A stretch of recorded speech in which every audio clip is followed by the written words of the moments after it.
지금으로부터 정확히 20년 전 대선 개표 다음 날까지 민주당 알고어 부통령이 확보한 선거인단은 255명, 공화당 조지 W. 부시 후보가 확보한 선거인단은 246명이었습니다. 승리까지 필요한 선거인단 수는 각각 15명과 24명. 시선은 당시 25명의 선거인단이 배정돼 있던 플로리다주로 향했습니다. 대선 다음 날까지 두 후보의 득표차는 불과 1,784표 차. 후보 간 격차가 0.05% 이내일 경우 자동으로 재검표를 해야 하는 플로리다주 선거법에 따라 재검표가 실시됐습니다. 그 결과 두 후보의 격차는 537표까지 줄었습니다. 공화당은 승복을 요구했지만 알고어 부통령과 민주당은 모든 투표를 전수 확인하는 수검표를 주장했습니다. 그리고 플로리다주 법원이 이를 허용했습니다. 그러나 12월 12일 연방 대법원이 수작업 재검표를 인정하지 않으면서 한 달이 넘게 진행된 개표 공방이 끝났고 결국 조지 부시 후보가 플로리다 선거인단을 가져가며 과반이 넘는 271명의 선거인단을 확보해 제43대 대통령에 취임했습니다. 영화 같지만 실제로 벌어진 이 숨막히는 대선 개표전은 아마도 많은 분들이 알고 계실 겁니다. 그럼에도 이 코너에서 다시 한번 설명을 드린 이유가 있습니다. 바로 올해 대선에서 트럼프 대통령 그리고 공화당의 노림수가 여기 있기 때문입니다. 최소 6개 주 또는 8개 주로 분류되는 접전주, 이른바 스윙 스테이트들에서 트럼프, 바이든 두 후보의 표차가 크게 나지 않을 가능성 있습니다. 상황에 따라 재검표가 실시될 것이고 표차에 따라서 수작업, 재검표 주장도 나올 수 있습니다. 이미 트럼프 대통령의 입에서 우편투표 조작, 부정선거 가능성이 끊임없이 제기되고 있는 지금의 상황이라면 더더욱 그럴 가능성이 높습니다. 대선 개표 결과에 따라 법으로 정해놓은 선거인단 확정은 오는 12월 14일, 의회가 이를 토대로 차기 대통령을 공표하는 날은 내년 1월 6일입니다.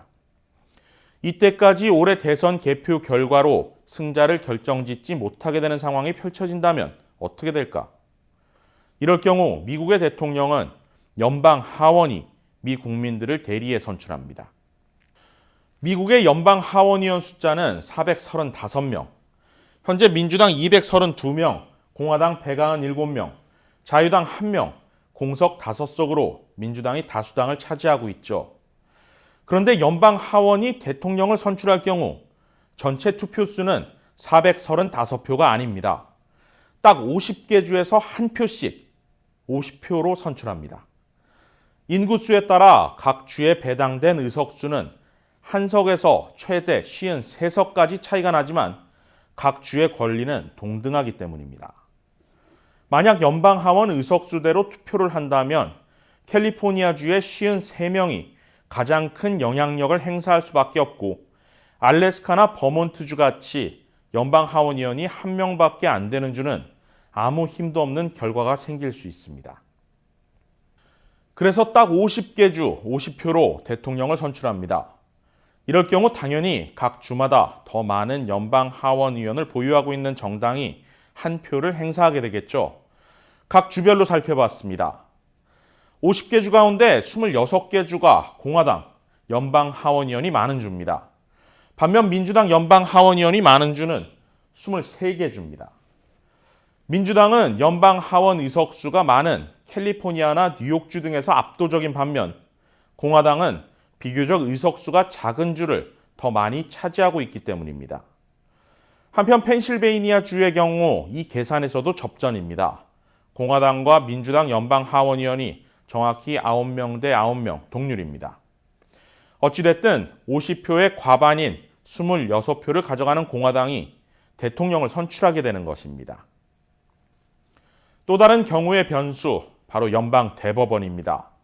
앞서 언급한 대로 2000년 대선에서 추가 재검표를 막으며 그때까지 근소하게 앞서 있던 조지 부시 공화당 후보를 승자로 인정한 사례가 있죠. 만약 어느 주에서 두 후보 간 표차가 초박빙으로 진행될 경우 첫 번째 수순으로 재검표가 이뤄집니다.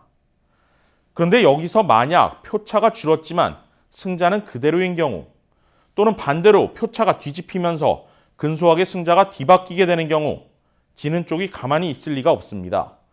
2000년 상황과 마찬가지로 당연히 소송을 제기하겠죠.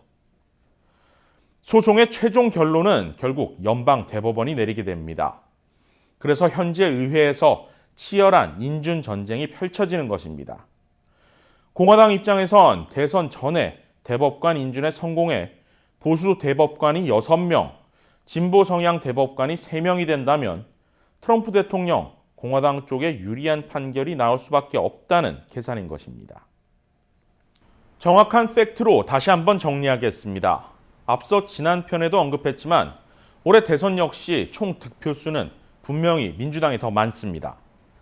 그러나 각 주가 공평한 권리를 행사하는 이른바 승자 독식제에서 결국 승부는 6개 또는 8개로 분류되는 접전주 스윙 스테이트에서 갈립니다.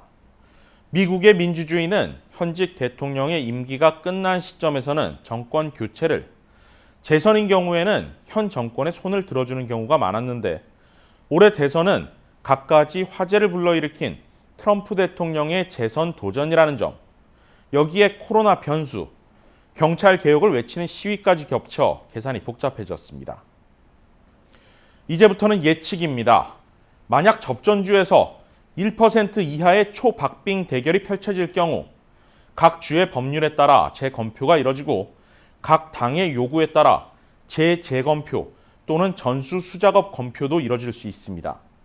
각 당은 결과에 따라 소송을 제기하고 연방지법 역시 각 주의 정당 지지 성향에 유리한 판결을 내릴 수 있습니다. 그러나 결국 그 결과에 상관없이 최종 판단은 연방 대법원이 내릴 것이고 그 판결 여부에 따라 소송 판결이 지연돼 법적 시한을 넘기는 상황이 오게 되면 미국민들의 투표는 무효화되고 연방 하원에서 최종적으로 대통령을 선출할 수도 있게 되는 시나리오가 펼쳐지는 것입니다. 사실 이 시나리오의 큰 그림은 트럼프 대통령이 아닌 공화당의 주도로 이뤄지는 것으로 볼 수 있습니다. 이는 비단 이번 대선을 놓치더라도 향후 전국에서 공화당이 유리한 위치를 만들려는 포석으로도 볼 수 있습니다. 사실 20년 전에 펼쳐진 재검표 논란이 다시 한번 일어나지 말라는 법은 없지만 두 후보 간 표차가 수백 표 이하로 좁혀져야만 명분이 생깁니다. 가능성으로만 봤을 때 쉽지는 않습니다. 트럼프 대통령 그리고 공화당이 우편 투표 조작 논란을 끊임없이 제기하는 이유가 여기에 있습니다.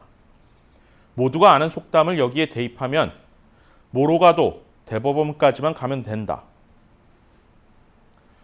점차 이민자들의 미국 유입이 늘어나고 이에 따라 진보적 성향의 민주당이 유리해지는 상황. 올해 선거에 임하는 공화당의 전략은 필연적이라기보다는 필사적입니다.